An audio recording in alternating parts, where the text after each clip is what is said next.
Budgeting really starts with a clear sense of what you're saving for and an honest picture of the money coming in and going out. Begin by listing short-term goals, 3 12 months, medium-term goals, 1 5 years, and long-term goals, 5+ years. Then track every source of income and every expense for at least a month. Pull bank statements, save receipts, or use an app so you know where money actually goes rather than where you think it goes. Once you've tracked spending, group expenses into fixed, variable, and discretionary buckets. Fixed costs are the things that don't change much month to month: rent or mortgage, insurance, loan payments. Variable costs shift with usage: groceries, utilities, fuel. Discretionary spending covers wants, dining out, streaming subscriptions, entertainment.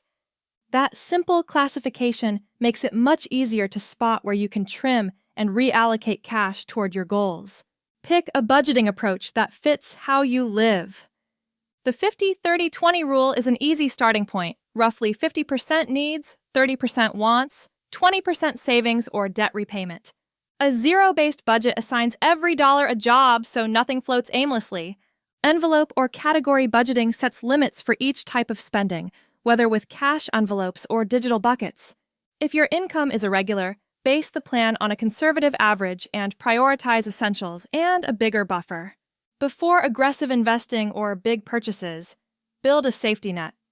Aim for an emergency fund that covers about 3 to 6 months of essential expenses, and more if your job is unstable or you work freelance.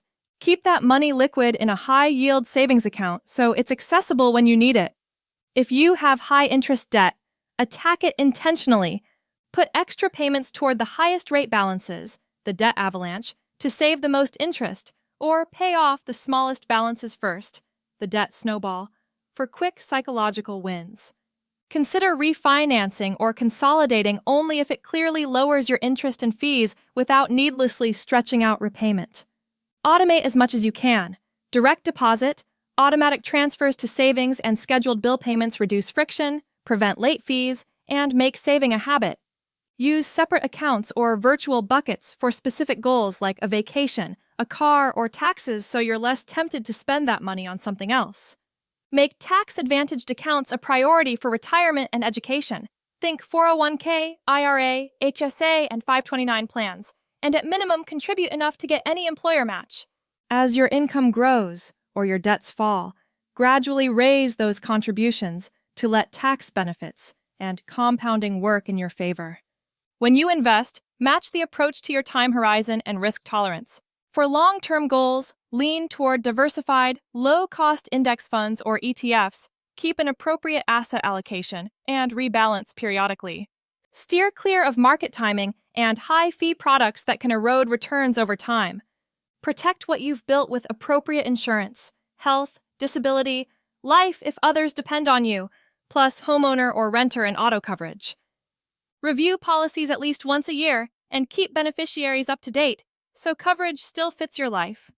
Finally, check in and adjust regularly.